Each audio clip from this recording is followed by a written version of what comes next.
when my husband finally told me what he really wanted. I laughed at first. I honestly thought he was kidding. I mean, how could he be serious? We were sitting at the kitchen table. It was late. The kids were already asleep upstairs. The dishwasher was humming in the background. I had just poured him a glass of wine, something we hadn't done together in, God, months maybe? And then he looked at me, dead in the eyes, and said something that made my stomach twist in a way I'll never forget. What he asked for wasn't just unexpected. It wasn't just inappropriate. It was unthinkable. And yet, I didn't scream. I didn't cry. I didn't storm out of the room. You know what I did? I laughed. Softly. Nervously.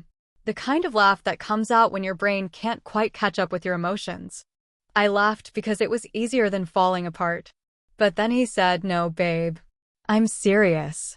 And in that moment, everything inside me shifted. You ever have one of those nights where the silence in the room suddenly feels loud? Where the person across from you, the one you've shared a bed with, built a life with, cried in front of, suddenly feels like a stranger? That was me. Sitting there in my own kitchen, hearing my husband, the man I gave everything to, tell me his wish. And not just any wish. A wish that involved me. And my sister. Yeah, my sister. I'm not proud of what happened next. Honestly, I still don't fully understand why I said yes. Maybe it was the years of feeling invisible. Maybe it was the emptiness I'd been trying to fill in quiet ways, private ways, desperate ways. Or maybe, just maybe, I was too afraid to say no. But if you're here to judge me, this might not be the story for you. This story isn't just about infidelity. It's about feeling unwanted.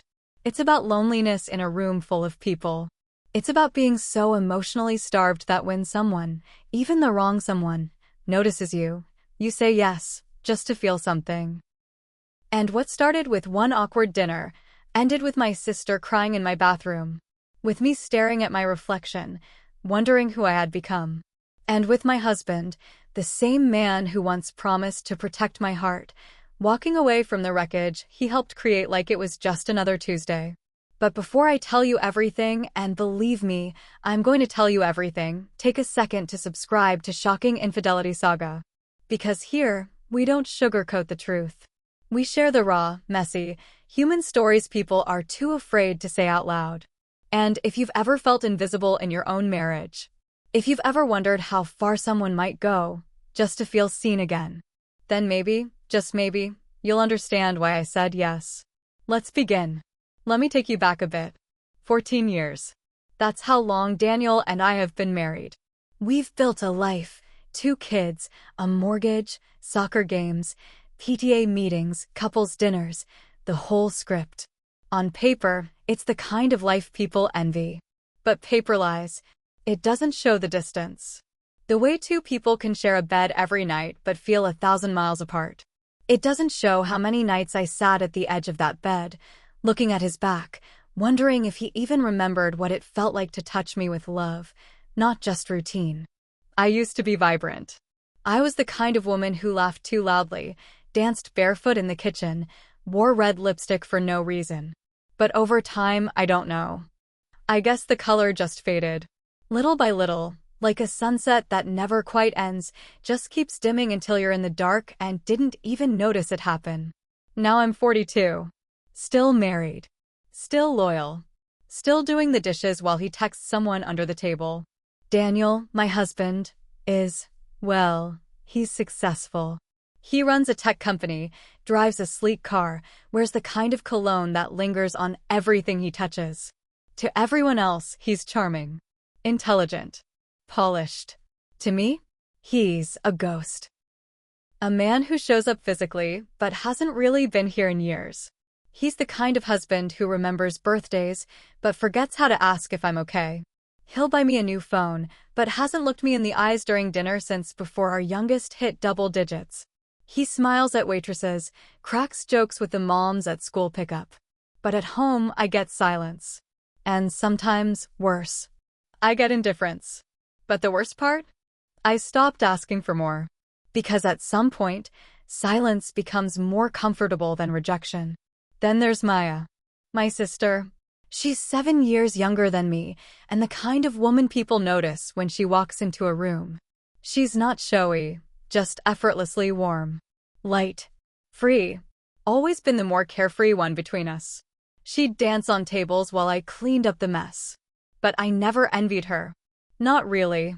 Until, maybe I did. She moved in with us a few months ago, just for a little while, she said, after a messy breakup. Some guy she thought she was going to marry ended up ghosting her after 2 years together. She was heartbroken. And as her big sister, I did what any big sister would do. I made space for her. In our home. In our routine. In my life. It was supposed to be temporary. Our house is, well, it looks beautiful. 3 bedrooms, a perfectly trimmed lawn, warm lighting that gives off just the right glow. It's the kind of place that looks like a happy family lives there. But it's all surface. Like a perfectly staged model home. No mess, no soul. The kitchen still smells like vanilla candles and burnt coffee. There are family portraits on the walls, smiling faces, matching outfits, polished teeth. But sometimes, when I look at them, they don't feel like us anymore. They feel like strangers. Like a life we were pretending to have. Because behind those smiling photos are cold dinners. Missed calls. Arguments that never exploded, just festered in quiet resentment. And glances. Subtle ones. Between Daniel and Maya. I started noticing it in little moments. The way he looked at her when she laughed. The way he'd suddenly become more helpful when she was around. How his eyes lingered just a second too long when she walked into the room in one of those loose, cozy t-shirts she liked to wear around the house. At first, I brushed it off. He was just being kind, I told myself. Maya was hurting, and he was trying to make her feel welcome. Right? But my gut told a different story. It always does. That quiet, queasy feeling in the pit of your stomach when something just isn't right. Still, I ignored it. Because acknowledging it would mean facing a truth I wasn't ready for. And I had enough unanswered questions about our marriage already. So we played house. I smiled when I needed to. Kept Maya comfortable. Kept Daniel calm. Kept myself together. And on the outside, we looked like a family. But on the inside, there was rot in the walls. Like termites eating away at the foundation of everything I thought I had. And somehow, deep down, I knew. All it would take was one spark. One bold, awful, reckless spark. To burn it all down. And Daniel. He was holding the match. It happened on a Saturday night. Just the 3 of us, me, Daniel, and Maya, sitting around the dining table, the kids already tucked into bed, the house unusually quiet. There was music playing softly in the background, some mellow jazz Daniel always puts on when he's trying to set a mood, though I never really knew what kind. We'd just finished dinner. I made chicken piccata. Maya brought out that cheap bottle of red wine she loved. We were full, warm, and just tipsy enough to let our guard slip, even if just a little. We laughed about something Maya said. I can't even remember what it was now. Just something light and silly, and then, out of nowhere, Daniel leaned back in his chair, took a slow sip of wine, and said, "Isn't it wild how liberated some couples are these days?" At first, it didn't register. I thought he meant emotionally. Spiritually, maybe. So I tilted my head and asked, "Liberated how?" And then he said it. You know, like those couples who aren't so possessive. Who share more freely. With trust. With love. Like, open-minded stuff. Polyamory, that sort of thing. He said it so casually. So smooth. Like he was commenting on the weather. Like we were just talking about a podcast, not whatever this was becoming. I felt my fingers tighten around my wine glass. Maya giggled, genuinely, innocently, and rolled her eyes. "Oh God, you've been watching those weird documentaries again," she said, shaking her head and popping a grape into her mouth like nothing had just shifted. And me? I laughed too. But it wasn't real. It was the kind of laugh that comes out of your mouth before your heart gets a chance to react. Because my heart was starting to race. The conversation moved on, or at least, they let it. Daniel poured another round of wine. Maya grabbed a blanket and curled up on the couch with her legs tucked beneath her, like she'd done it 100 times before. And I cleaned up the dishes with hands that suddenly felt foreign, like they belonged to someone else. But my mind was stuck. Stuck on that sentence. Stuck on the way he looked at me when he said, "Someone close. Someone you trust." I didn't say anything that night. Not while Maya was around. Not when we all said our goodnights and I climbed into bed next to him. Not even when I stared up at the ceiling in the dark, listening to his steady breathing beside me, calm, content. Like he hadn't just cracked open something I wasn't ready to look at. It wasn't until the next night, after Maya had gone out for a walk and the kids were off playing their video games, that he brought it up again. We were in the kitchen. I was wiping down the counter. He was standing behind me, quiet, thoughtful. Too quiet. "You know I'd never hurt you," he said. I froze. Because that sentence always means something's coming. And whatever it was, I knew it wouldn't be good. "I mean it," he continued. "I would never, ever do anything to betray you. But if you were open to it, we could be closer than ever." I turned around slowly. "Daniel, what are you talking about?" And then he said it, plainly, with no shame, no hesitation. "I'm saying, what if we included Maya?" My heart dropped. My body went cold. "I'm not saying anything has to happen," he added quickly. "But just think about it. The three of us, we love each other. We trust each other. It's not like it would be cheating. It would be something new. Something deep." I didn't speak. I couldn't. I just stood there, dish towel in hand, staring at this man I thought I knew. This man who used to kiss my forehead before work. Who cried when our daughter was born. Who used to whisper "I love you" into the back of my neck when he thought I was asleep. And now, he was asking me to share him with my sister. I felt nauseous, like the room was tilting slightly beneath my feet. But the scariest part? It wasn't just his words. It was the look in his eyes. Calm, focused, hopeful. He meant it. Every word. And that's when I realized, this wasn't a fantasy to him. This wasn't some drunken joke. This was a wish he'd been carrying for a while. And now, he had finally said it out loud. I didn't sleep that night. I just lay there, in our bed, beside Daniel, staring up at the ceiling, trying to understand what had just happened. He had asked me to bring my sister into our marriage. Into our bed. Not as a joke. Not in passing. But like it was something beautiful. Natural. Logical.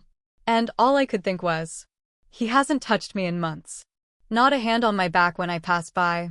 Not a kiss that lingered. Not even a look that said, "You're still beautiful to me." But now? Now he wanted both of us? Me and Maya? I turned onto my side that night and looked at him. His face was so peaceful. So calm. Like he had finally unburdened himself. And all I felt was chaos. This swirling, suffocating storm inside my chest that I couldn't quiet down no matter how still I laid.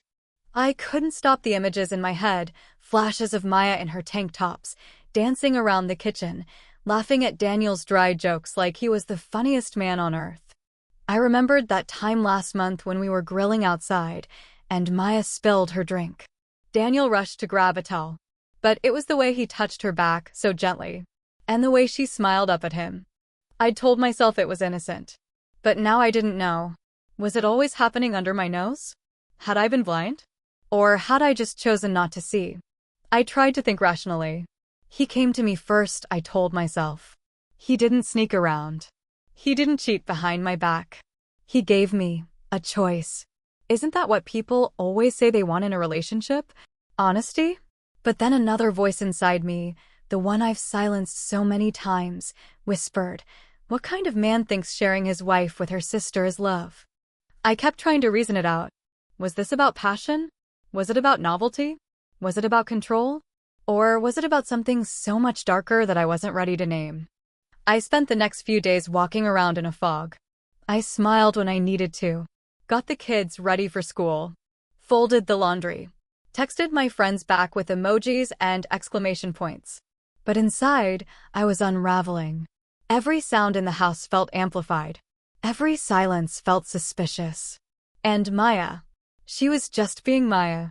laughing loudly at TikToks, playing board games with the kids, making smoothie bowls in the morning like she didn't know she was at the center of a bomb that was about to go off.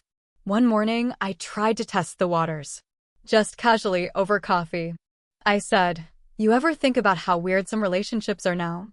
Like, how open some people get?" She blinked, confused. "You mean like poly stuff?" "Yeah," I said, stirring my cup even though there was nothing left to stir. "Could you ever see yourself in something like that?" She laughed, almost choking on her toast. "Oh my God, no. I'm too emotionally jealous. I'd lose my mind." Then she added, "Why? Did someone hit on you and Daniel?" She was joking. But I couldn't laugh.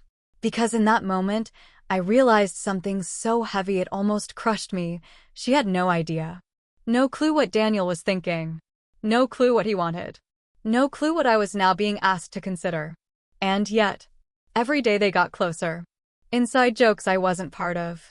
Playful swats. Touches that lingered just long enough to make me wonder if I was imagining things. One night, I stood outside the guest room, the one Maya was staying in. The door was slightly ajar. The lights were off except for the soft glow of her TV screen. And I heard them. Both of them. Daniel had gone in to check on something, I think. That's what he told me. But I heard laughter. Low, easy, familiar. Then I heard my name. I couldn't make out the sentence, just the way it ended. And then Maya giggled, that innocent, unguarded sound I knew so well, followed by silence. It wasn't flirty. Not exactly. But it wasn't nothing either. And that's the thing about these moments. They live in the gray. In the subtle shifts. The almosts. The unsaid. I stood there for what felt like forever. Listening. Waiting. Breathing too quietly. And in that moment, I realized something that chilled me to the bone. If I didn't make a decision soon, they might make it for me. After that night outside Maya's room, something in me shifted. I didn't confront Daniel. I didn't scream or demand answers. I just started watching. Watching them. Watching him. Every little moment became evidence. Every smile. Every touch. Every time Maya called his name with that sweet, teasing tone, the same one she used to use on boyfriends years ago when we were younger. And Daniel? He started to change. He became more attentive. He brought home flowers one afternoon, lilies, my favorite, though he hadn't bought them for me in almost 2 years. He texted me during the day, not about errands or bills, but little things. Compliments. And one night, out of nowhere, he came into the bathroom while I was washing my face, slid his arms around my waist, and whispered, "I miss us." But I knew what he meant. He didn't just miss me. He missed the version of me that might agree to his twisted little dream. Then came the gifts. New earrings. A soft silk robe. A reservation at that steakhouse we used to love. And each time I thanked him, he'd smile in this slow, deliberate way, like he was saying, "See, doesn't this feel good?" Then he started using words like adventure, trust, evolution. He said, "We've been stuck in a routine for too long. Don't we deserve to try new things together?" Together. He kept saying that word, as if this was something beautiful he was offering me, some new stage of love. But all I could feel was dread, quietly blooming like mold beneath the floorboards. And then one day, Daniel made a suggestion, casual, like it was no big deal. "Why don't we do a weekend getaway?" he said over dinner. "Just us and Maya. The kids can stay with my sister." I blinked. "You want the 3 of us to go?" "Yeah," he smiled. "You know, like old times. Before all the work stress. Maya could use a break too. Let's just unwind, get back to feeling like us again." Maya lit up. "A beach weekend?" "Yes, please. I need sun and wine like yesterday." I looked at both of them, sitting across from me, so casual, so unaware. Or maybe not. Maybe they were both acting. But I smiled. And I said yes. The beach house was beautiful. Too beautiful. It was a rental Daniel had found, a glass-paneled modern thing perched right on the coast. You could hear the waves crashing through the open windows. Everything smelled like salt and sunlight. We arrived on a Friday. By Friday night, I already knew I had made a mistake. There was too much wine, too much laughter, too many moments that felt just slightly off. Daniel brought a speaker, and by sunset, we were dancing barefoot on the patio. Maya spun around in her sundress, twirling, laughing, glowing under the orange sky. And Daniel? He watched her. Not with subtlety. Not anymore. He let his hand rest on her waist just a second longer when they brushed past each other. He laughed too hard at her jokes. He stood too close. And once, just once, I caught him looking at her the way he used to look at me. Maya didn't seem to notice. Or maybe she did, but she didn't know what to make of it. She was sweet that weekend. Thoughtful. Kept calling it family bonding time. She kept talking about how good it was to feel safe and close to people who actually care. And all I could think was, if she knew the truth, she'd never forgive either of us. By Saturday night, the air felt thick. It was one of those nights where everything looks normal on the outside, but something under the surface is buzzing. We had just finished dinner, seafood on the grill, a couple more bottles of wine. Maya went upstairs to shower. And Daniel sat down next to me on the sofa, close enough for our thighs to touch. He looked at me like he was trying to read my mind. "I know this feels scary," he said softly. "But it doesn't have to be. This could bring us closer than ever. Just one night. Just one time. For us. For the bond we've always wanted." I couldn't speak. My chest felt like it was cracking open. I looked at him, really looked, and saw a man I didn't recognize anymore. Someone calm in the face of destruction. Someone who believed in what he was asking. And the worst part? Somewhere deep in me, there was a part that wanted to believe him too. To believe this would fill the hollow space between us. To believe this would finally make me enough. I don't know what came over me. Maybe it was the wine. Maybe it was the fear. Maybe it was the twisted hope that I could control what came next if I just gave in. But I nodded. Just once. Soft. Small. And everything after that became a blur I can never erase. That night was quiet. Too quiet. After I nodded, nothing happened right away. Daniel didn't jump into action. He just sat there next to me, smiling, almost tenderly. He touched my hand, kissed it, and whispered, "Trust me." And somehow, I followed. Maya came down from her room a little later, hair damp from the shower, wearing one of Daniel's oversized sweatshirts and pajama shorts. She looked like the little sister I used to braid hair for, tuck in, protect from nightmares. She looked young. And I felt ancient. We were sitting on the couch, the wine still flowing, the air warm from the fireplace. And Daniel said it. Just like that. He said, "We were thinking, maybe we try something tonight." The three of us. Maya blinked. Her face fell into a mix of confusion and disbelief. "What?" She laughed. But it was that nervous kind of laugh, the one that rises too high and too fast. "You're joking, right?" Daniel looked at her, calm, steady. "No," he said. "We trust you. We love you. You trust us. It doesn't have to be weird. Just something beautiful." Maya turned to me. Her eyes wide, almost pleading. "Wait, are you two okay with this? Are you sure?" I didn't answer. I couldn't. The words were stuck somewhere between my ribs and my throat. So Daniel answered for both of us. "We're sure," he said. "This is about connection.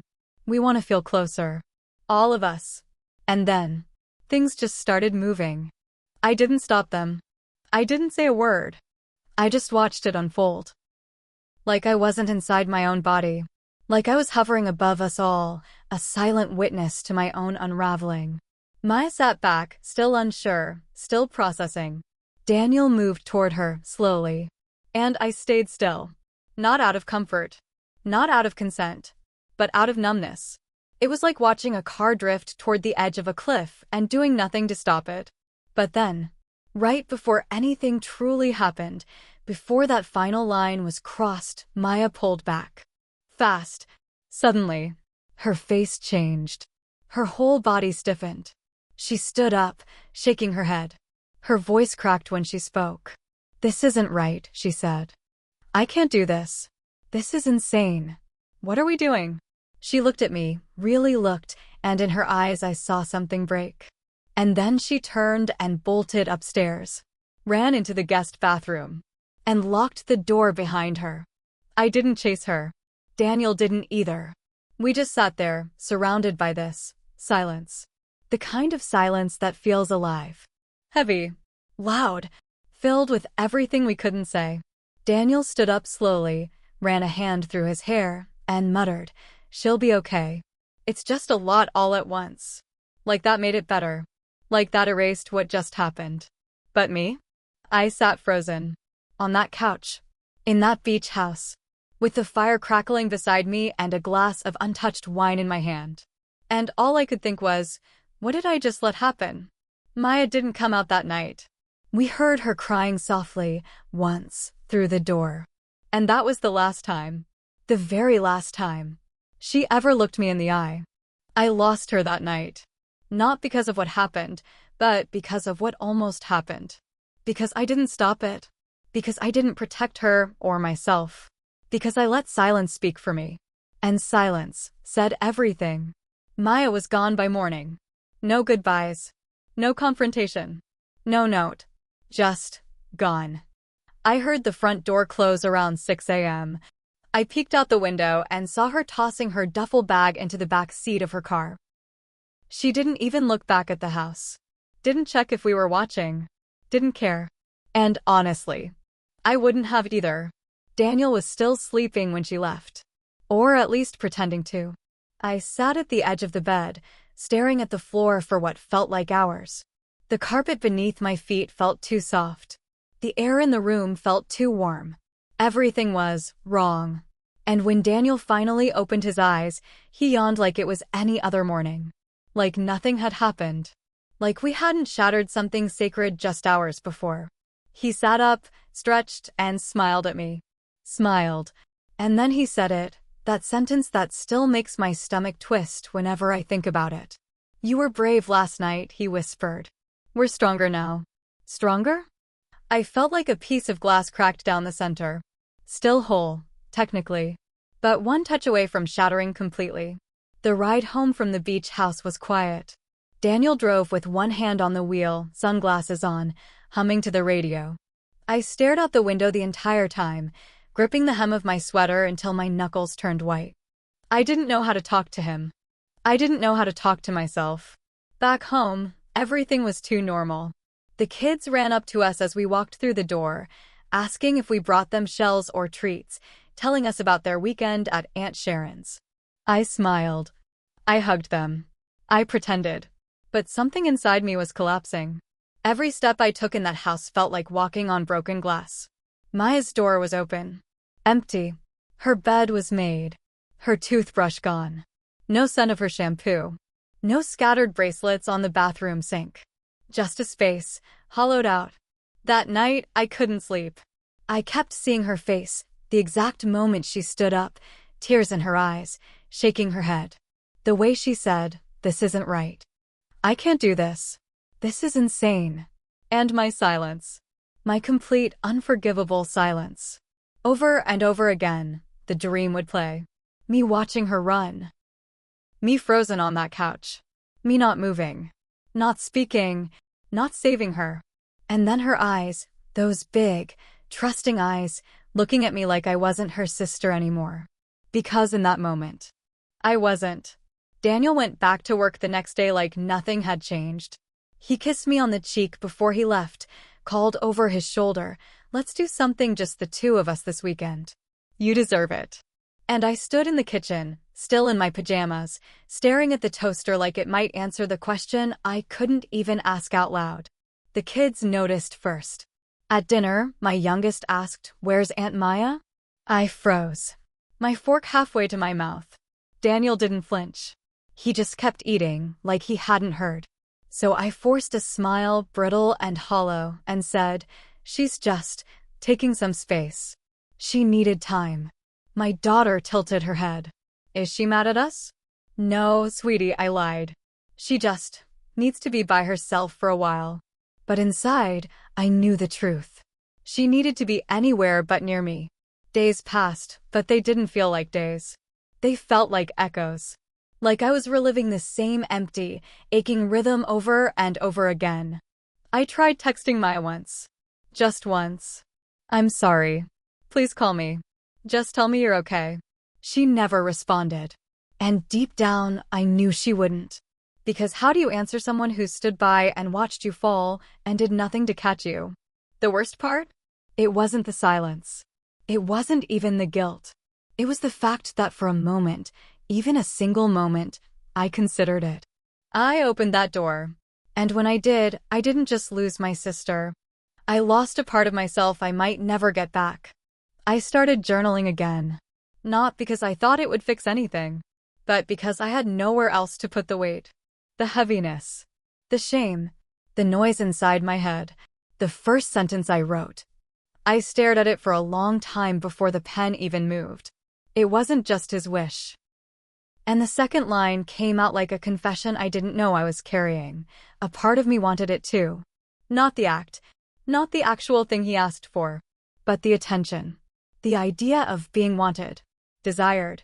Seen. After years of feeling invisible. Overlooked. Taken for granted. There was something so dangerously tempting about feeling like someone saw me again. Even if the spotlight came from the wrong stage. Even if it was poisoned at the root. And then I wrote a question I still don't have an answer to. Did I say yes to feel closer to my husband, or just to feel anything at all? Because that's the part no one tells you about emotional starvation. It doesn't always lead you to someone else. Sometimes it leads you to yourself, the darkest, loneliest version of you. The one who agrees to things you swore you never would. The one who lets silence speak on her behalf. The one who betrays herself just to keep from disappearing. I've been playing that night on a loop in my mind. Not just the obvious moment, not just Maya crying, not just the silence that followed, but everything before. The way Daniel looked at her when she laughed. The way I kept glancing between them, like an outsider in my own marriage. The way I let it happen. Because a part of me thought maybe, just maybe, if I said yes, he'd love me again. Not lust. Not possession. Love. Real, steady, soft around the edges love. But I was wrong. Because whatever we had before, it's gone now. Burned down. Ashes and silence and unanswered texts. I tried calling Maya again last night. Just once. It rang 4 times before going to voicemail. I didn't leave a message. What could I even say? I'm sorry I stood still when I should have protected you. I'm sorry I let my loneliness blind me. I miss you every day and I hate myself more than you ever could. No message would undo what happened. And silence. Silence is what I deserve now. Daniel acts like we're fine. Better, even. He holds my hand sometimes now. Brings home takeout. Kisses me on the forehead when he leaves for work. This morning, he kissed my cheek. Light. Casual. Like it meant something. And I stood in the doorway, watching his car pull out of the driveway, wondering who this man really is. The one who spoke of love while asking me to open a door I should have slammed shut. The one who called me brave for offering myself like a gift, when in reality, I was breaking. And then I whispered something I hadn't let myself say out loud until that moment. I'm not sure I'll ever love him again. I said it quietly. Like if I whispered it, maybe it wouldn't hurt so much. But it did. And then, the second part followed. The part one had been avoiding. The one that hit deeper than anything else. And worse.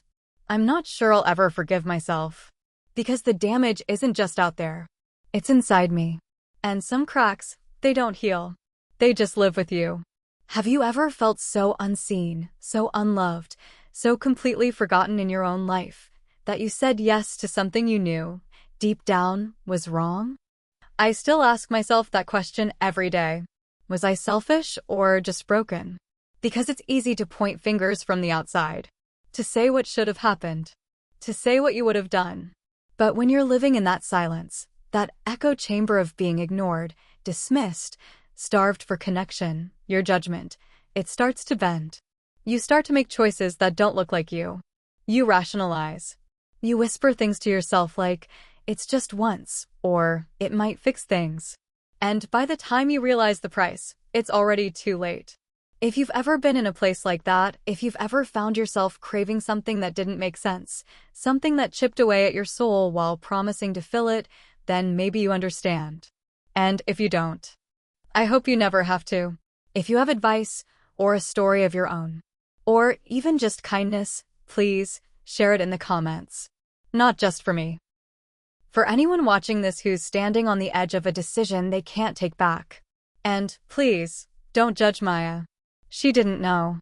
She walked into a house that looked like love from the outside and had no idea what was rotting underneath. She was innocent. And I don't blame her. Not anymore. I blame the silence. The things unsaid. The part of me that broke and let it all happen. If this story touched something in you, if it made you feel seen, even in the smallest way, I invite you to subscribe to Shocking Infidelity Saga. Because here, we don't pretend. We tell the real stories. The ones that live in the gray, where right and wrong blur, and the heart doesn't always follow the rules. Loneliness doesn't just whisper. It roars. And sometimes, we answer. Not because we believe in what we're agreeing to, but because we're desperate to hear anything echo back. Desperate to be noticed. Held. Chosen. But here's what I've learned, painfully, quietly. Be careful what you agree to in silence. Because sometimes, the things we say yes to, they don't just haunt us. They change us. And no amount of sorry can bring us back to who we were before.